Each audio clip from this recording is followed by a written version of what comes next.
నమస్కారం ETV news కు స్వాగతం ముఖ్యాంశాలు 4 రాష్ట్రాలు ఓ కేంద్రపాలిత ప్రాంతానికి మోగిన ఎన్నికల నగారా అసోం కేరళం పుదుచ్చేరిలో ఏప్రిల్ 9న పోలింగ్ తమిళనాట 23న ఓటింగ్ 2 విడతల్లో పశ్చిమ బెంగాల్ పోలింగ్ ఏప్రిల్ 23, 29న నిర్వహణ 5 చోట్ల మే 4న ఓట్ల లెక్కింపు అమల్లోకి వచ్చిన ఎన్నికల కోడ్ తెలంగాణలో ఈ నెల 22న రైతు భరోసా తొలి దఫా నిధులు విడుదల 3 విడతల్లో మొత్తం 9,000 కోట్లు కర్షకుల ఖాతాల్లో జమ చేస్తామన్న సర్కారు మొయినాబాద్ డ్రగ్స్ కేసులో 6గురికి పాజిటివ్ రక్త పరీక్ష ద్వారా నిర్ధారించినట్లు ఈగల్ టీం వెల్లడి ఏలూరు ఎంపీ మహేష్ సహా 8 మందికి స్టేషన్ బెయిల్ పుట్టా మహేష్ పై చంద్రబాబు తీవ్ర ఆగ్రహం డ్రగ్స్ కేసుల్లో ఎవరున్నా ఉపేక్షించేది లేదని హెచ్చరిక పార్టీ కార్యక్రమాలకు దూరంగా ఉండాలన్న టీడీపీ అన్నమయ్య జిల్లా పొంగనూరులో విషాదం బైక్ పొగ పీల్చి ఒకే కుటుంబానికి చెందిన 4 దుర్మరణం శోకసంద్రంలో బంధువులు ఇరాన్లోని ఇస్ఫహాన్ నగరంపై విరుచుకుపడిన అమెరికా ఇజ్రాయెల్ 10ల సంఖ్యలో మృతి ఆసుపత్రులు విద్యాసంస్థలపై దాడి చేశారన్న టెహరాన్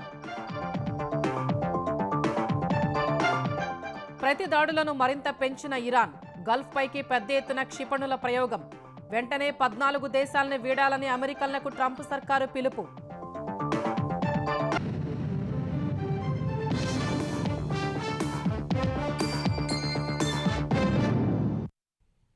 అసోం పశ్చిమ బెంగాల్ తమిళనాడు కేరళంతో పాటు కేంద్రపాలిత ప్రాంతం పుదుచ్చేరికి ఎన్నికల నగారా మోగింది అసోం కేరళం పుదుచ్చేరిలో ఏప్రిల్ 9న ఒకే విడతలో ఎన్నికలు జరగనున్నాయి తమిళనాడు అసెంబ్లీకి ఏప్రిల్ 23న పోలింగ్ నిర్వహించనున్నారు పశ్చిమ బెంగాల్లో 2 విడతల్లో ఏప్రిల్ 23, 29 తేదీల్లో ఎన్నికలు జరగనున్నాయి అన్ని చోట్ల ఓట్ల లెక్కింపును మే 4న చేపట్టనున్నారు ఈ మేరకు కేంద్ర ఎన్నికల సంఘం షెడ్యూల్ విడుదల చేసింది దేశంలో 4 రాష్ట్రాలతో పాటు ఓ కేంద్రపాలిత ప్రాంతంలో అసెంబ్లీ ఎన్నికల నగారా మోగింది అసోం తమిళనాడు కేరళం పశ్చిమ బెంగాల్తో పాటు కేంద్రపాలిత ప్రాంతం పుదుచ్చేరి ఎన్నికల షెడ్యూల్ను సీఈసీ జ్ఞానేష్ కుమార్ ప్రకటించారు అసోం కేరళం పుదుచ్చేరిలో ఏప్రిల్ 9న పోలింగ్ జరగనుండగా తమిళనాడులో ఏప్రిల్ 23న నిర్వహించనున్నారు పశ్చిమ బెంగాల్లో ఏప్రిల్ 23, 29 తేదీల్లో 2 విడతల్లో పోలింగ్ జరగనుంది 5 చోట్ల ఓట్ల లెక్కింపును మే 4న చేపట్టనున్నారు 5 చోట్ల కలిపి మొత్తం 824 నియోజకవర్గాలు 17 కోట్ల 40 లక్షల మంది ఓటు హక్కు వినియోగించుకోనున్నారని సీఈసీ జ్ఞానేష్ కుమార్ చెప్పారు అసోంలో సుమారు 2.25 కోట్ల మంది కేరళంలో 2.7 కోట్ల మంది పుదుచ్చేరిలో 9.44 లక్షల మంది తమిళనాడులో 5.67 కోట్ల మంది ఓటర్లు ఉన్నారు పశ్చిమ బెంగాల్లో ఫిబ్రవరి 28న విడుదలైన తుది జాబితాలో 6.44 కోట్ల మంది ఓటర్లున్నారు సుప్రీంకోర్టు తీర్పు అనంతరం అదనంగా ఏవైనా అనుబంధ జాబితాలు వెలువడితే ఆ ఓటర్లను కూడా ఈ సంఖ్యకు జత చేస్తామని సీఈసీ తెలిపారు ఈ 4 రాష్ట్రాలు కేంద్రపాలిత ప్రాంతంలో 2,19,000 పోలింగ్ కేంద్రాల్లో ఓటింగ్ జరగనుందని తెలిపారు 25 లక్షల మంది సిబ్బంది ఎన్నికల విధుల్లో పాల్గొననున్నారని వివరించారు అసెంబ్లీ ఎన్నికలు హింస ప్రలోభాలకు తావు లేకుండా స్వేచ్ఛగా జరగాలన్న ఆయన ఏవైనా నిబంధనల ఉల్లంఘనలు జరిగితే ఎన్నికల సంఘం కఠిన చర్యలు తీసుకుంటుందని స్పష్టం చేశారు In order to identify the candidate to whom the elector wants to select, there shall be colored photograph of all the candidates on the EVMs. In order to ensure that there are no long queues, not more than 1,200 electors shall be there in any polling station, and the voter information slip will have a clear number mentioning the voter's polling station, its number, and his part and serial number. That all the applications of Election Commission of India now are under one app which is applicable on mobile, available on mobile, and it is called as ECI Net. ఈ ఎన్నికలతో పాటు 6 రాష్ట్రాల్లోని 8 assembly నియోజకవర్గాల్లో ఉప ఎన్నికలు జరగనున్నాయి మే 4న ఫలితాలు వెలువడనున్నాయి యాసంగి పంట రైతు భరోసాపై తెలంగాణ ప్రభుత్వం రైతులకు శుభవార్త చెప్పింది ఈ నెల 22న రైతు భరోసా మొదటి విడత నిధులు విడుదల చేయనున్నట్లు తెలిపింది సిద్దిపేట జిల్లా నర్మిట్ట నుంచి రైతు భరోసా నిధుల్ని సీఎం రేవంత్ రెడ్డి విడుదల చేయనున్నట్లు వెల్లడించింది తొలి విడతగా 1 ఎకరం వరకు ఉన్న 70 లక్షల మంది రైతుల ఖాతాల్లోకి 3,590 కోట్ల నిధులు వేయనున్నట్లు తెలిపింది మరో 20 రోజుల తర్వాత రెండో విడతగా 2,650 కోట్లు ఏప్రిల్ నెలాఖరులోపు 3వ విడతగా మొత్తం రైతు భరోసా నిధులు విడుదల చేయనున్నట్లు వెల్లడించింది. మొత్తం 3 విడతలుగా రైతుల ఖాతాల్లోకి 9,000 కోట్లు రైతు భరోసా నిధులు వేయనున్నట్లు తెలిపింది. రైతు భరోసా నిధుల విడుదలపై ఉప ముఖ్యమంత్రి భట్టి విక్రమార్క, మంత్రి తుమ్మలతో సీఎం రేవంత్ రెడ్డి చర్చించినట్లు పేర్కొంది. హైదరాబాద్లో కలకలం రేపిన మొయినాబాద్ డ్రగ్స్ కేసులో మాజీ ఎమ్మెల్యే రోహిత్ రెడ్డి, ఆంధ్రప్రదేశ్ ఎంపీ మహేష్ యాదవ్ సహా 6గురికి పాజిటివ్ వచ్చినట్లు ఈగల్ ఫోర్స్ పోలీసులు వెల్లడించారు. డ్రగ్స్ తీసుకుంటున్నారనే సమాచారంతోనే ఫామ్ హౌస్పై దాడి చేశామని తెలిపారు. ఆ సమయంలో నమీద్ శర్మ అనే స్థిరాస్తి వ్యాపారి తుపాకీతో ఒక రౌండ్ గాల్లోకి కాల్పులు జరిపినట్లు చెప్పారు. ఈ కేసులో 11 మందిని అదుపులోకి తీసుకున్న పోలీసులు స్టేషన్ బెయిల్ ఇచ్చి 8 మందిని విడుదల చేశారు. రంగారెడ్డి జిల్లా మొయినాబాద్ అజీజ్ నగర్లోని తాండూరు మాజీ MLA Rohit Reddy farm house లో డ్రగ్స్ పార్టీ జరుగుతున్నట్లు సమాచారం అందుకున్న తెలంగాణ ఈగల్ బృందం ఎస్ఓటీ పోలీసులు శనివారం రాత్రి సోదాలు చేపట్టారు. ఆ పార్టీలో ఆంధ్రప్రదేశ్లోని ఏలూరు ఎంపీ పుట్టా మహేష్, మాజీ ఎమ్మెల్యే రోహిత్ రెడ్డి సహా పలు రాష్ట్రాలకు చెందిన ప్రముఖులు ఉన్నట్లు పోలీసులు గుర్తించారు. పోలీస్ బృందాలు ఫామ్ హౌస్ లోపలికి వెళ్లే సమయంలో లోపల నుంచి కాల్పుల శబ్దం వినిపించినట్లు ఈగల్ ఫోర్స్ ఎస్పీ గిరిధర్ రావు చెప్పారు. కాల్పులు జరిపిన వ్యక్తిని అదుపులోకి తీసుకున్నట్లు తెలిపారు. ఫామ్ హౌస్ లో ఉన్న 11 మందిని అదుపులోకి తీసుకుని వారికి డ్రగ్స్ పరీక్షలు నిర్వహించగా మాజీ ఎమ్మెల్యే రోహిత్ రెడ్డి, రితేష్ రెడ్డి, నమిత్, కౌశిక్ రవి, అర్జున్ రెడ్డికి పాజిటివ్ వచ్చినట్లు ఎస్పీ చెప్పారు. గత రాత్రి నిర్వహించిన ర్యాపిడ్ టెస్ట్ లో పుట్టా మహేష్ కు నెగిటివ్ వచ్చిందన్న ఆయన తదుపరి విచారణలో భాగంగా నిర్వహించిన రక్త పరీక్షలో పాజిటివ్ వచ్చిందని స్పష్టం చేశారు. రేడ్ చేసే టైం క్రమంలోనే మా ఇన్స్పెక్టర్లకు, ఎస్ఐలకు గన్ కాల్చిన సౌండ్ కూడా వినబడ్డది. వెంటనే మా వాళ్ళు అలర్ట్ అయిపోయి చాలా వేగంగా పరిగెత్తి అక్కడ ఎవరి దగ్గర అయితే వెపన్ ఉందో అతన్ని వెంటనే కస్టడీకి తీసుకోవడం జరిగింది. అతని పక్కన ఇంకో వ్యక్తి దగ్గర యూజ్డ్ క్యాటేజెస్ కూడా దొరికాయి. కాల్పులు జరిగింది నమిత్ శర్మ అని ఢిల్లీ వాస్తవుడు అనేది ప్రాథమికంగా మనకు అర్థమైంది. ఎందుకంటే అతని హోల్లోనే అతని చేతిలోనే వెపన్ ఉంది. మనకు అందరినీ 11 మందిని కస్టడీలోకి తీసుకొని వెంటనే డ్రగ్ టెస్ట్ చేయడం జరిగింది. పాజిటివ్ వచ్చిన వాళ్ళలో రోహిత్ గారు ఒకరు, మహేష్ గారు, రితేష్, నమిత్, కౌశిక్, అర్జున్ ఈ 6గురు. ఘటనా స్థలంలో 2 గ్రాముల కొకైన్, రివాల్వర్, మద్యం బాటిళ్లను స్వాధీనం చేసుకున్నట్లు ఎస్పీ వెల్లడించారు. నిందితులపై ఎన్డీపీఎస్ చట్టం, ఆర్మ్స్ యాక్ట్, ఎక్సైజ్ చట్టం, అక్రమ కార్యకలాపాలకు సంబంధించిన సెక్షన్ల కింద కేసు నమోదు చేసినట్లు తెలిపారు. అయితే డ్రగ్స్ పాజిటివ్ వచ్చిన 6గురు తాము ఫామ్ హౌస్ లో డ్రగ్స్ తీసుకోలేదని, వేరే ప్రాంతాల్లో ఇదివరకే తీసుకున్నామని చెప్పినట్లు సమాచారం. అందులో వాస్తవమెంత అనే కోణంలో పోలీసులు దర్యాప్తు చేస్తున్నారు. ఘటనా స్థలంలో 2 గ్రాముల డ్రగ్స్ దొరకడంతో నిన్న రాత్రి కూడా డ్రగ్స్ తీసుకున్నట్లు అనుమానిస్తున్నారు. రోహిత్ రెడ్డి ఫామ్ హౌస్ ను పూర్తిగా సీజ్ చేసే యోచనలో పోలీసులు ఉన్నట్లు తెలుస్తోంది. డ్రగ్స్ రహిత తెలంగాణ కోసం ప్రభుత్వం పనిచేస్తుందని టీపీసీసీ అధ్యక్షుడు మహేష్ కుమార్ గౌడ్ అన్నారు. దీనిలో భాగంగానే మొయినాబాద్ సహా పలు డ్రగ్స్ పార్టీలపై ఈగల్ టీం దాడులు నిర్వహిస్తోందని చెప్పారు. ఇందులో ఎలాంటి రాజకీయాలు లేవని స్పష్టం చేశారు. మాజీ ఎమ్మెల్యే రోహిత్ రెడ్డి ఫామ్ హౌస్లో డ్రగ్స్ పార్టీ వ్యవహారంపై కేటీఆర్ సమాధానం చెప్పాలని మహేష్ కుమార్ గౌడ్ డిమాండ్ చేశారు. కేటీఆర్ సహా ఆయన అనుచరులు డ్రగ్స్ తీసుకుంటున్నట్లు అనుమానాలు ఉన్నాయని మహేష్ కుమార్ గౌడ్ ఆరోపించారు. అవసరమైతే కేటీఆర్ డ్రగ్స్ పరీక్షలకు సిద్ధం కావాలన్నారు. అసెంబ్లీ సమావేశాల సమయంలో ఎమ్మెల్యేలంతా పరీక్షలు చేసుకుందామని మహేష్ కుమార్ గౌడ్ సూచించారు. ఇవాళ రోహిత్ రెడ్డి మిగతా ప్రజాపతులు పాజిటివ్ టెస్ట్ వచ్చినారు. దీని మీద సిగ్గుతో తల వంచుకోవాల్సిన కేటీఆర్ కాంగ్రెస్ మీద అబండాలు వేస్తా ఉన్నాడు. 10 ఏళ్లుగా మీరు చేసిన అలవాట్ల కారణంగానే ఇప్పటికి కూడా రోహిత్ రెడ్డి ఆ అలవాటు మానుకోలేక డ్రగ్స్ తీసుకున్నట్టుగా మాకు అనుమానం. కేటీఆర్ బ్యాచ్ అంతా కూడా ఇదే రకమైనటువంటి డ్రగ్స్ అలవాటు పడినారు. కాబట్టి రేపు అసెంబ్లీ సమావేశాలు ఉన్నాయి, రండి డాక్టర్లు పిలుద్దాం, మేము అందరం మళ్ళీ ఒకసారి టెస్టులు చేసుకుందాం.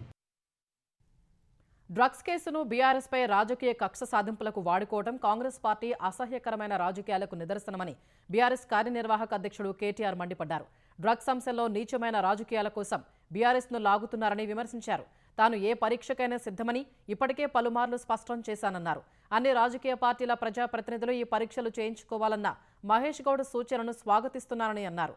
ప్రతి డ్రగ్స్ కేసులోని తన పేరును లాగాలని చూస్తే చట్టపరమైన నోటీసులు ఇస్తానని కేటీఆర్ హెచ్చరించారు. డ్రగ్స్ అక్రమ పదార్థాల వాడకానికి తాను పూర్తిగా వ్యతిరేకమని కేటీఆర్ స్పష్టం చేశారు.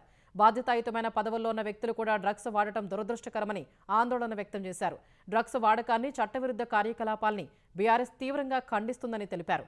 డ్రగ్స్ వాడుతున్న వారిని, విక్రయిస్తున్న వారిని వారి రాజకీయాలతో సంబంధం లేకుండా చట్ట ప్రకారం కఠినంగా శిక్షించాలని కేటీఆర్ స్పష్టం చేశారు. ఏలూరు ఎంపీ పుట్టా మహేష్పై వచ్చిన ఆరోపణలపై తెలుగుదేశం అధినేత చంద్రబాబు తీవ్ర ఆగ్రహం వ్యక్తం చేశారు. డ్రగ్స్ వంటి ఘటనల్లో ఎవరున్నా ఉపేక్షించేది లేదని హెచ్చరించారు. వ్యక్తులు, నేతల బలహీనతలు, తప్పులకు పార్టీ నష్టపోయే పరిస్థితి రానివ్వనని చంద్రబాబు తేల్చెప్పారు. చంద్రబాబు ఆదేశాలతో పార్టీ కార్యక్రమాలకు దూరంగా ఉండాలని, మహేష్కు అధిష్టానం ఆదేశాలిచ్చింది. డ్రగ్స్ ఘటనపై మహేష్ను వివరణ కోరుతూ తెలుగుదేశం ఏపీ అధ్యక్షుడు పల్లా శ్రీనివాస్ షోకాజ్ నోటీసులు జారీ చేశారు. విశాఖ మెట్రో ప్రాజెక్టుకు 1-2 నెలల్లో కేంద్రం నుంచి అనుమతి వచ్చే అవకాశం ఉందని ఆంధ్రప్రదేశ్ పురపాలక శాఖ మంత్రి నారాయణ అన్నారు. ఆలోపే టెండర్ల ప్రక్రియ పూర్తి చేసి 3 ఏళ్లలో మెట్రోను అందుబాటులోకి తేవాలని భావిస్తున్నట్లు చెప్పారు. పట్టణ గృహ నిర్మాణ శాఖపై విశాఖలో ఏర్పాటు చేసిన రీజనల్ వర్క్షాప్లో parliamentary standing committee chairman Magunta Srinivasulu Reddy, కేంద్ర ప్రభుత్వ కార్యదర్శి శ్రీనివాస్, దక్షిణాది రాష్ట్రాల అధికారులతో కలిసి మంత్రి నారాయణ పాల్గొన్నారు. హైదరాబాద్ ఔటర్ రింగ్ రోడ్డు తరహాలో విశాఖలో ట్రాఫిక్ సమస్య రాకుండా సెమీ రింగ్ రోడ్డు నిర్మిస్తామన్నారు. వైజాగ్ మెట్రో రైల్ ప్రాజెక్ట్ యాక్చువల్గా ఇప్పుడు కేంద్ర ప్రభుత్వ పరిశీలనలో ఉంది. వాళ్ళు ఈ మధ్య యాక్చువల్గా మరొకసారి రైడర్స్ దాని విషయం మళ్ళీ ఒకసారి స్టడీ చేయమని ఇచ్చారు. రైట్స్ అనే ఆర్గనైజేషన్కి ఆల్రెడీ ఇచ్చాము. బహుశా వాళ్ళు 1.5 monthsలో చేస్తారు. అదైన తర్వాత యాక్చువల్గా కేంద్ర ప్రభుత్వం డెసిషన్ తీసుకుంటే దాన్ని ముందుకు పోతుంది. అంటే రాష్ట్ర ప్రభుత్వం టైం డిలే కాకుండా టెండర్స్ ఇచ్చాం. ఆ స్టడీ చేసేసి మళ్ళీ వాళ్ళకి సబ్మిట్ చేస్తాం. వీలైన తొందరలో దాన్ని అప్రూవ్ చేయించుకొని స్టార్ట్ చేసి ఒక 3 yearsలో కంప్లీట్ చేయడం జరుగుతుంది. మాజీ మంత్రి వైఎస్ వివేకానందరెడ్డి హత్య కేసులో సీబీఐ దర్యాప్తు తీరును ఆయన కుమార్తె సునీత మరోసారి తప్పుపట్టారు. ఈ కేసు దర్యాప్తులో సీబీఐ చేయాల్సిన పని చేయలేదని ఆరోపించారు. వివేక వర్ధంతి సందర్భంగా పులివెందుల్లో తండ్రి సమాధి వద్ద నివాళులర్పించిన తర్వాత సునీత మీడియా సమావేశం నిర్వహించారు. తన తండ్రి హత్యకు గురై 7 ఏళ్లవుతున్నా ఇంతవరకు న్యాయం జరగడం లేదని ఆవేదన వ్యక్తం చేశారు. తాను ప్రస్తావించిన అంశాల్ని పట్టించుకోకుండా కిరణ్ యాదవ్, అర్జున్ రెడ్డి చెప్పిన స్టేట్మెంట్ మాత్రమే రాసుకున్నారని, లోతుగా దర్యాప్తు చేయలేదని అసంతృప్తి వ్యక్తం చేశారు. వివేక గుండెపోటుతో చనిపోయారని, ముందుగా సాక్షి టీవీలో వేశారని, భారతిరెడ్డితో ఆనాటి సాక్షి ఎడిటర్ ఫోన్లో మాట్లాడిన తర్వాత హత్య అని మార్చారని ఆధారాలు చూపించారు. ఈ కేసులో జగన్ భారతిరెడ్డిని ఎందుకు ప్రశ్నించడం లేదన్న సునీత ఇది $1 మిలియన్ సందేహమన్నారు. 3 ఏళ్లుగా పోరాడుతున్నా న్యాయం జరగటం లేదని, అయినా పోరాటం ఆగదని సునీత తేల్చి చెప్పారు. హార్ట్ అటాక్ కాదు, అనుమానం అని ఫస్ట్, మర్డర్ అని తర్వాత వచ్చింది. ఆ strategic the calls the chairman of Sakshi Bharathi Reddy ఇదంతా చేయకుండా సిబిఐ ఏం చెప్తుంది? ఆ కాల్ జరిగింది 1 o'clock in the morning కాదు, 7 o'clock in the morning. కానీ ఎందుకు చేశారు ఏంటి క్లారిటీ ఇవ్వకుండా క్లోజ్ చేసేసింది. ఎందుకు సిబిఐ ఇలా ఇన్కంప్లీట్ తప్పుడు ఇన్వెస్టిగేషన్ చేసి క్లోజ్ చేస్తుంది? ఎలా ముందుకెళ్ళాలి అర్థం కావట్లేదు, ఆలోచిస్తున్నాం. జగన్ రెడ్డి భారతీయులు ఇద్దరిని ఎందుకు విచారించలేకున్నారు వీళ్ళు? This is the $1 million question. CBI చేయాల్సిన పని ఎందుకు చేయట్లేదు? కొంతవరకు చేసి అక్కడ ఆపేసి అది కూడా తప్పులు పెట్టుకొని ఎందుకు ఇలా చేస్తుంది? ఎవరిని ప్రొటెక్ట్ చేయాలని చేస్తుంది? ఐ థింక్ మీకు అందరికీ తెలుసు. Maybe you can answer this better than me. మధ్యప్రాచ్యంలో యుద్ధం భీకరంగా కొనసాగుతోంది. యుద్ధాన్ని విస్తృతం చేస్తామని హెచ్చరించిన ఇరాన్ గల్ఫ్లోని అమెరికా బేస్లో ఇజ్రాయెల్పై దాడుల్ని ఉధృతం చేసింది. ఇజ్రాయెల్ ప్రధాని బెంజమిన్ నెతన్యాహు ప్రాణాలతో లేరని ప్రచారం జరుగుతున్న వేళ ఇరాన్ సైన్యం సంచలన వ్యాఖ్యలు చేసింది. ఇంకా బతికి ఉంటే వేటాడి చంపేస్తామని ప్రకటించింది. అటు ఇరాన్పై సంయుక్త దాడుల్ని కొనసాగించిన ఇజ్రాయెల్, అమెరికా అత్యంత కీలకమైన అణు కేంద్రం ఉన్న ఇస్ఫహాన్ నగరంపై విరుచుకుపడ్డాయి. ఇరాన్పై అమెరికా, ఇజ్రాయెల్ దాడులు కొనసాగుతున్నాయి. మిలిటరీ స్థావరాలు, మౌలిక సదుపాయాలపై క్షిపణుల వర్షం కురిపిస్తున్నాయి. ఇరాన్లోని ఇస్ఫహాన్ నగరంపై చేసిన దాడులతో పలుచోట్ల పేలుళ్ల శబ్దాలు వినిపించాయి. అనేక ప్రాంతాల్లో దట్టమైన పొగలు వ్యాపించాయి. ఈ దాడుల్లో డజన్ల కొద్దీ ప్రజలు మృతి చెందినట్లు తెలుస్తోంది. పశ్చిమ టెహరాన్లోని ఇరాన్ స్పేస్ రీసెర్చ్ సెంటర్పై దాడులు జరిగినట్లు సమాచారం. సైనిక, పారిశ్రామిక ప్రాంతాలు, విద్యా సంస్థలు, ఆసుపత్రులపైన అమెరికా, ఇజ్రాయెల్ దాడులు చేసినట్లు ఇరాన్ స్థానిక మీడియా వెల్లడించింది. ఫార్స్ రాష్ట్ర రాజధాని షిరాజ్లో ప్రజలు నివసించే ప్రాంతాల్లో అమెరికా, ఇజ్రాయెల్ దాడులు చేసినట్లు తస్నిమ్ న్యూస్ ఏజెన్సీ వెల్లడించింది. ఇరాన్ వ్యాప్తంగా 153 ఆరోగ్య కేంద్రాలు ధ్వంసమైనట్లు పేర్కొంది. అటు యుద్ధం తీవ్రమవుతోన్న వేళ సైనిక కొనుగోళ్ల కోసం $827 మిలియన్ అత్యవసర బడ్జెట్ కేటాయింపును ఇజ్రాయెల్ ఆమోదించింది.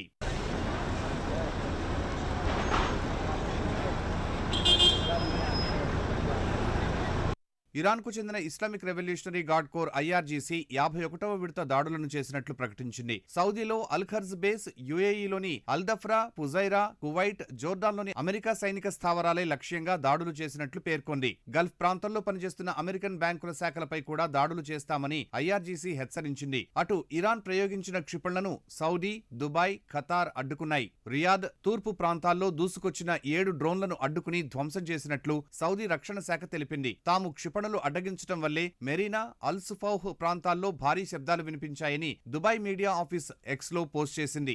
4 బాలిస్టిక్ క్షిపణులు, 6 డ్రోన్లను తమ గగనతల రక్షణ వ్యవస్థలు అడ్డుకుంటున్నాయని యుఏఈ రక్షణ శాఖ తెలిపింది. మధ్యప్రాచ్యం సురక్షితంగా ఉండాలంటే అమెరికా ఇక్కడ ఉండకూడదని ఇరాన్ అధ్యక్షుడు మసూద్ పెజెష్కియాన్ ఎక్స్లో పోస్ట్ చేశారు. అటు ఖర్గ్ దీవులపై అమెరికా దాడులు యుఏఈ నుంచే జరిగాయని ఇరాన్ విదేశాంగ మంత్రి అబ్బాస్ అరాక్చి ఆరోపించారు. ఇది ఏమాత్రం ఆమోదయోగ్యం కాదన్నారు. జనసాంద్రత ఉన్న ప్రాంతాల నుంచి ఆయుధాలను ప్రయోగించడం అత్యంత ప్రమాదకరమని హెచ్చరించారు. ఇరాన్ ఖచ్చితంగా స్పందిస్తుందన్న ఆయన నివాస ప్రాంతాలపై దాడులు జరగకుండా జాగ్రత్త వహిస్తామని తెలిపారు. గల్ఫ్ దేశాలు విదేశీ దురాక్రమణదారులను వెళ్లగొట్టాలని ఆయన పిలుపునిచ్చారు. మరోవైపు ఇరాన్ ప్రయోగించిన క్షిపణులను ఇజ్రాయెల్ సైన్యం అడ్డుకుంది. హోలోన్ ప్రాంతంలో పడిన శకలాల వల్ల మంటలు చెలరేగాయి. ఐలాట్ నగరంలో జరిగిన క్లస్టర్ బాంబు దాడిలో పలువురు గాయపడ్డారు. ఇజ్రాయెల్ కు చెందిన లహవ్ 433 ప్రత్యేక పోలీసు విభాగపు ప్రధాన కార్యాలయం, గిలాట్ రక్షణ ఉపగ్రహ సమాచార కేంద్రాలను లక్ష్యంగా చేసుకుని తమ బలగాలు డ్రోన్ దాడులు జరిపినట్లు ఇరాన్ తెలిపింది. ఇరాక్ వ్యాప్తంగా ఉన్న అమెరికా సైనిక స్థావరాలు, వసతులపైన దాడులు పెరుగుతున్నాయి. ఇరాక్లోని అమెరికా పౌరుల సమాచారం అందించిన వారికి $1,00,000 ఇస్తామని ఇరాక్ మిలీషియా ప్రకటిస్తున్నట్లు సమాచారం. అమెరికా స్థావరాలపై 5 దాడులు చేసినట్టు ఆ సంస్థ ప్రకటించింది. అమెరికాను లక్ష్యంగా చేసుకుని ఇరాన్ దాడులు చేస్తున్నందున మధ్యప్రాచ్యంలోని 14 దేశాల నుంచి వెళ్లిపోవాలని అమెరికన్లను ట్రంప్ సర్కార్ కోరింది.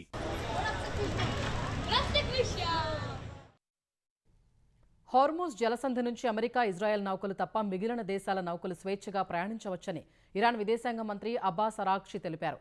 ఓ వార్తా సంస్థకు ఇంటర్వ్యూ ఇచ్చిన ఆయన ప్రస్తుతం హార్మూజ్ జలసంధి మీదుగా అనేక చమురు ట్యాంకర్లు, నౌకలు ప్రయాణిస్తున్నాయని చెప్పారు. అయితే పలు షిప్పింగ్ సంస్థలు భద్రతా సమస్యల కారణంగా ముందుకు రావడం లేదన్నారు. హార్మూజ్ వద్ద ఇరాన్ సృష్టిస్తున్న అడ్డంకులకు ప్రభావితమవుతున్న దేశాలు త్వరలో ఆ ప్రాంతానికి తమ యుద్ధ నౌకలు పంపే అవకాశం ఉందని అమెరికా అధ్యక్షుడు డొనాల్డ్ ట్రంప్ ఇటీవల వ్యాఖ్యానించిన నేపథ్యంలో అబ్బాస్ ఈ విధంగా స్పందించారు. కొత్త సుప్రీం లీడర్ మొజ్దాబా ఖమేనీకి ఎటువంటి సమస్య లేదని చెప్పారు. తమ దేశం పటిష్ట స్థితిలో ఉందని, ఏ ఒక్క వ్యక్తిపైన ఆధారపడి లేదన్నారు. కీలక వ్యక్తులు మరణించినా తట్టుకోగలదని చెప్పారు. గత నెలలో జెనీవాలో జరిగిన చర్చల్లో ఇరాన్ వద్ద 11 అణుబాంబులకు సరిపడా యురేనియం ఉందని బెదిరించినట్టు వచ్చిన ఆరోపణల్ని అబ్బాస్ ఖండించారు. ప్రస్తుతం ఇరాన్ వద్ద 60% స్వచ్ఛత కలిగిన 440 కిలోల యురేనియం నిల్వలు ఉన్నాయని స్పష్టం చేశారు. దాన్ని మరింత శుద్ధి చేయడం ద్వారా అణ్వాయుధాల్ని తయారు చేయవచ్చన్నారు. ఇరాన్లోని చమురు క్షేత్రాలపై అమెరికా, ఇజ్రాయెల్ చేసిన దాడులు పర్యావరణ విపత్తుకు దారితీస్తున్నాయి. టెహరాన్ పరిసరాల్లోని ఇంధన కేంద్రాలు, రిఫైనరీలపై ఇటీవల జరిగిన దాడుల కారణంగా ఆకాశమంతా దట్టమైన విషపూరితమైన నల్లటి పొగ అలుముకుంది. ఇప్పుడు ఆ పొగ నల్లని వర్షం రూపంలో భూమిని చేరుతోంది. చమురు క్షేత్రాలు తగలబడినప్పుడు ఉత్పన్నమయ్యే మసి, బూడిద, విషవాయువులు వాతావరణంలోని నీటి బిందువులతో కలిసి వర్షంగా కురవటాన్ని బ్లాక్ రెయిన్ అంటారు. ఈ వర్షం కారణంగా తమ కళ్లు మండుతున్నాయని, శ్వాస తీసుకోవడంలో తీవ్ర ఇబ్బందులు ఎదురవుతున్నాయని టెహరాన్ వాసులు ఆందోళన వ్యక్తం చేశారు. ఈ చమురు మంటల నుంచి క్యాన్సర్కు కారకమయ్యే ప్రమాదకరమైన రసాయనాలతో పాటు ఆమ్ల వర్షాలకు కారణమయ్యే సల్ఫర్ డయాక్సైడ్, నైట్రోజన్ ఆక్సైడ్ లాంటి విషవాయువులు వెలువడతాయని నిపుణులు తెలిపారు. ఈ ప్రమాదకరమైన వర్షంలో వెంట్రుక కంటే 40 రెట్లు చిన్నగా ఉండే మసి కణాలు నేరుగా ఊపిరితిత్తులు, రక్తంలోకి ప్రవేశించి గుండె, శ్వాసకోశ సమస్యలకు దారితీస్తాయని నిపుణులు చెప్పారు. ప్రాణాపాయం కూడా తలెత్తే అవకాశం ఉందని అభిప్రాయపడ్డారు. ప్రపంచంలో యుద్ధ పరిస్థితులు నెలకొన్న వేళ మన దేశంలోనూ ప్రజల మధ్య చిచ్చు పెట్టేందుకు కొందరు ప్రయత్నాలు చేస్తున్నారని, వారి మాయలో పడొద్దని సీఎం రేవంత్ రెడ్డి సూచించారు. హైదరాబాద్లోని ఎల్బీ స్టేడియంలో ప్రభుత్వం తరఫున ముస్లింలకు ఏర్పాటు చేసిన ఇఫ్తార్ విందుకు రేవంత్ రెడ్డి హాజరయ్యారు. తమ ప్రభుత్వంలో మైనారిటీ నేత అజారుద్దీన్ను మంత్రివర్గంలోకి తీసుకున్నామని, షబ్బీర్ అలీని ప్రభుత్వ సలహాదారుగా నియమించామని చెప్పారు. 8 మంది మైనారిటీల్ని వివిధ కార్పొరేషన్లకు చైర్మన్లుగా నియమించామని, క్రీడాకారులు సిరాజ్, నిక్కత్ జరీన్కు ప్రభుత్వ ఉద్యోగాలు ఇచ్చామని గుర్తు చేశారు. తమ ప్రభుత్వం మైనారిటీలకు ప్రాధాన్యమిస్తోందని సీఎం వివరించారు. అందరం కలిసి తెలంగాణను అభివృద్ధి వైపు నడిపేలా పనిచేద్దామని తెలిపారు. ఈ పండుగ ప్రజలలో సఖ్యతను, ప్రజలలో ఒక సోదర భావాన్ని తీసుకొచ్చి హిందువులు, ముస్లింలు, సిక్కులు, క్రిస్టియన్లు అందరూ కూడా ఒక మత సామరస్యంతో ఈ రాష్ట్రాన్ని ముందుకు నడిపించడానికి మనందరం కూడా ప్రయత్నం చేస్తున్నాం. మా ప్రభుత్వం మైనారిటీలకు అత్యంత ప్రాధాన్యత ఇవ్వడమే కాకుండా రాష్ట్ర ప్రభుత్వం అమలు చేసే ప్రతి సంక్షేమం, ప్రతి అభివృద్ధి కార్యక్రమంలో మైనారిటీలకు సింహభాగం ఇచ్చి మైనారిటీలను కూడా అభివృద్ధి పదం వైపు నడిపించే ప్రయత్నం మనం చేస్తున్నాం. ఇటీవల మరణించిన కేంద్ర మాజీ మంత్రి కావూరి సాంబశివరావు కుటుంబ సభ్యుల్ని ముఖ్యమంత్రి చంద్రబాబు, మాజీ గవర్నర్ బండారు దత్తాత్రేయ పరామర్శించారు. హైదరాబాద్లోని సాంబశివరావు నివాసానికి వెళ్లిన వారు కుటుంబ సభ్యులకు ప్రగాఢ సానుభూతి తెలిపారు. సాంబశివరావుతో తనకు ఎంతో సాన్నిహిత్యం ఉండేదని గుర్తు చేసుకున్న చంద్రబాబు సాంబశివరావు ఎప్పుడూ ప్రజలకు దగ్గరగా ఉండే నాయకుడని తెలిపారు. సాదాసీదా జీవితం గడిపిన ప్రజల మనిషిగా గుర్తుండిపోతారని పేర్కొన్నారు. తెలుగు రాష్ట్రాల రాజకీయాల్లో కావూరు సాంబశివరావు ప్రత్యేక గుర్తింపు తెచ్చుకున్నారని దత్తాత్రేయ తెలిపారు. అనంతరం ఇటీవల మృతి చెందిన ఉమ్మడి ఆంధ్రప్రదేశ్ మాజీ డీజీపీ హెచ్జే దొరా కుటుంబ సభ్యుల్ని చంద్రబాబు పరామర్శించారు. హైదరాబాద్లోని ఆయన నివాసానికి వెళ్లిన సీఎం దొరా చిత్రపటానికి పూలమాల వేసి నివాళులర్పించారు. హెచ్జే దొరా కీలక బాధ్యతల్లో పనిచేశారన్న చంద్రబాబు పోలీసు శాఖను ఉన్నత శిఖరాలపై నిలిపేందుకు కృషి చేశారని తెలిపారు. నేపాల్లో భారతీయ యాత్రికులతో వెళుతున్న బస్సు లోయలో పడి 7 మృతి చెందారు. మరో 9 మంది గాయపడ్డారు. మరణించిన 7 భారతీయులేనని అక్కడి అధికారులు ధృవీకరించారు. 9 మంది క్షతగాత్రుల్లో 7 భారతీయులు ఉన్నారని చెప్పారు. వారిని సమీపంలోని ఆసుపత్రులకు తరలించామని చెప్పారు. శనివారం రాత్రి జరిగిన ఈ ప్రమాదంలో నేపాల్కు చెందిన బస్సు డ్రైవర్, అతని సహాయకుడు కూడా గాయపడ్డారు. నేపాల్లో అత్యంత పవిత్రమైన మనకామన ఆలయాన్ని సందర్శించుకుని వస్తుండగా రాజధాని కాఠ్మండూకు 120 కిలోమీటర్ల దూరంలో ఉన్న షాహిద్ లఖన్ గ్రామం సమీపంలో ఈ ప్రమాదం జరిగింది. బస్సు కొండ దిగువకు వస్తున్న సమయంలో ఒక మలుపు వద్ద అదుపు తప్పి సుమారు 150 మీటర్ల లోతైన లోయలో పడిపోయింది. ప్రమాదం జరిగిన వెంటనే పోలీసులు, స్థానికులు సహాయ చర్యలు చేపట్టారు. అన్నమయ్య జిల్లా పుంగనూరులో విషాదం చోటు చేసుకుంది. బైక్ నుంచి వచ్చే పొగ పీల్చి 4 మృతి చెందారు. పుంగనూరు త్యాగరాజ వీధిలో మురళీ కుటుంబం నివాసం ఉంటోంది. స్థానికంగా బార్బర్ షాప్ నిర్వహించే మురళి నిన్న తన బైక్ రిపేర్ చేయించారు. బండికి బోర్ చేయించినందున రాత్రంతా ఆన్ చేసి ఉంచాలని మెకానిక్ సూచించినట్లు తెలుస్తోంది. తర్వాత బైక్ను రాత్రంతా ఆన్లో ఉంచారు. ఇంట్లో కింద గదిలో బైక్ ఉంచిన చోటే మురళీ తండ్రి రామచంద్ర, మురళీ కుమారుడు 2 కవల పిల్లలు నిద్రించారు. మురళీతో పాటు భార్య ఇంట్లోని పై గదిలో నిద్రించారు. బైక్ ఉంచిన గదిలో ఎలాంటి కిటికీలు కూడా లేవు. రాత్రంతా బైక్ ఆన్లో ఉంచడంతో గది అంతా పొగ కమ్మేసి ఊపిరాడక రామచంద్ర, అతని మనవడు, 2 మనవరాళ్లు చనిపోయారు. ఉదయం నిద్రలేచిన మురళి గది తలుపులు తెరిచి చూసేసరికి అందరూ చనిపోయి ఉన్నారు. ఒకే కుటుంబంలో 4 మృతితో త్యాగరాజ వీధిలో విషాద ఛాయలు అలుముకున్నాయి. ఊపిరాడకనే 4 చనిపోయినట్లు తెలుస్తోందని పోలీసులు ప్రాథమికంగా నిర్ధారించారు. తెలంగాణ యాదాద్రి జిల్లాలో విషాదం చోటు చేసుకుంది. భువనగిరి మండలం తుక్కపురంలో పిల్లల్ని కత్తితో పొడిచి తల్లి ఆత్మహత్యకు యత్నించింది. ఈ దాడిలో కుమార్తె కృతిరెడ్డి ప్రాణాలు కోల్పోయింది. కుమారుడు తప్పించుకుని ఆసుపత్రిలో చికిత్స పొందుతున్నాడు. తల్లి నీలిమ ఉరేసుకుని ఆత్మహత్యాయత్నం చేసింది. ఇది గమనించిన స్థానికులు ఆమెను ఆసుపత్రికి తరలించారు. బీబీనగర్ మండలం జైనపల్లికి చెందిన బెజ్జంకి నరేందర్ రెడ్డితో భార్య నీలిమకు కొన్ని రోజులుగా గొడవలు జరుగుతున్నాయి. రాత్రి పిల్లల్ని తీసుకుని నీలిమ పుట్టింటికొచ్చింది. తెల్లవారుజామున ఈ దారుణానికి ఒడిగట్టింది. నీలిమ మానసిక పరిస్థితి సరిగా లేకనే దాడికి పాల్పడినట్లు బంధువులు చెబుతున్నారు. నల్గొండ జిల్లా నాంపల్లి మండలం దేవత్పల్లి గేటు వద్ద జరిగిన ఘోర రోడ్డు ప్రమాదంలో 4 మృతి చెందారు. మరో 6గురికి గాయాలయ్యాయి. దేవత్పల్లి గేటు వద్ద ఆగి ఉన్న ఆటోను వెనక నుంచి వస్తున్న లారీ ఢీకొట్టింది. ఈ ఘటనలో అక్కడికక్కడ 2 ప్రాణాలు కోల్పోయారు. ప్రమాద సమయంలో ఆటోలో డ్రైవర్తో సహా 13 మంది ఉండగా క్షతగాత్రుల్ని దేవరకొండ ప్రభుత్వ ఆసుపత్రిలో చికిత్స అందిస్తున్నారు. ఆసుపత్రిలో చికిత్స పొందుతూ మరో 2 ప్రాణాలు కోల్పోయారు. తెలంగాణ బడ్జెట్ సమావేశాలు రేపటి నుంచి జరగనున్నాయి. రేపు ఉదయం 11:45 శాసనసభ, మండలి సమావేశాలు ప్రారంభం కానున్నాయి. అసెంబ్లీ హాల్లో ఎమ్మెల్యేలు, ఎమ్మెల్సీలను ఉద్దేశించి గవర్నర్ ప్రసంగించనున్నారు. అనంతరం బీఏసీ సమావేశం నిర్వహించి ఎన్ని రోజులు సభ నిర్వహించాలనే అంశంపై నిర్ణయం తీసుకుంటారు. ఈ నెల 20న బడ్జెట్ ప్రవేశపెట్టనున్నట్లు తెలుస్తోంది. ఈ నెలాఖరు వరకు బడ్జెట్ సమావేశాలు నిర్వహించాలనే ఆలోచనలో ఉన్నట్లు తెలుస్తోంది. అటు మండలి కార్యకలాపాలు అసెంబ్లీ ప్రాంగణంలోకి మారుస్తూ గెజెట్ నోటిఫికేషన్ జారీ చేసినందున ఇక నుంచి అసెంబ్లీ ప్రాంగణంలోనే మండలి కార్యకలాపాలు జరగనున్నాయి. అసెంబ్లీ సమావేశాల నేపథ్యంలో నిర్వహణ, వసతులు, భద్రత ఏర్పాట్లపై ప్రభుత్వ, పోలీసు ఉన్నతాధికారులతో స్పీకర్ గడ్డం ప్రసాద్ కుమార్, మండలి చైర్మన్ సుఖేందర్ రెడ్డి సన్నాహక సమావేశం నిర్వహించారు. ఉభయ సభలు సజావుగా నిర్వహించేలా ఏర్పాట్లు చేయాలని అధికారుల్ని ఆదేశించారు. రంగారెడ్డి జిల్లా రాజేంద్రనగర్ నియోజకవర్గం అత్తాపూర్ రాంబాగ్లో సుమారు 6,427 గజాల ప్రభుత్వ భూమిని హైడ్రా అధికారులు స్వాధీనం చేసుకున్నారు. దాదాపు 500 కోట్ల విలువైన ప్రభుత్వ భూమిని ఆక్రమించి షెడ్లు వేశారని అధికారులు గుర్తించారు. కొన్ని రోజులుగా ప్రభుత్వ భూమిని కాపాడాలని డిమాండ్ చేస్తూ స్థానికులు పలుమార్లు ధర్నాలు చేపట్టారు. స్థానిక ఎమ్మెల్యే ప్రకాష్ గౌడ్ రంగారెడ్డి జిల్లా కలెక్టర్కు వినతి పత్రం అందజేశారు. ఈ నేపథ్యంలో హైడ్రా కమిషనర్ రంగనాథ్ ఆక్రమణకు గురైన స్థలాన్ని పరిశీలించి సరైన పత్రాలు లేవని గుర్తించారు. భారీ పోలీసు బందోబస్తు మధ్య రంగంలోకి దిగిన హైడ్రా అధికారులు అక్రమంగా నిర్మించిన షెడ్లను తొలగించారు. అనంతరం స్థలం చుట్టూ ఫెన్సింగ్ ఏర్పాటు చేశారు.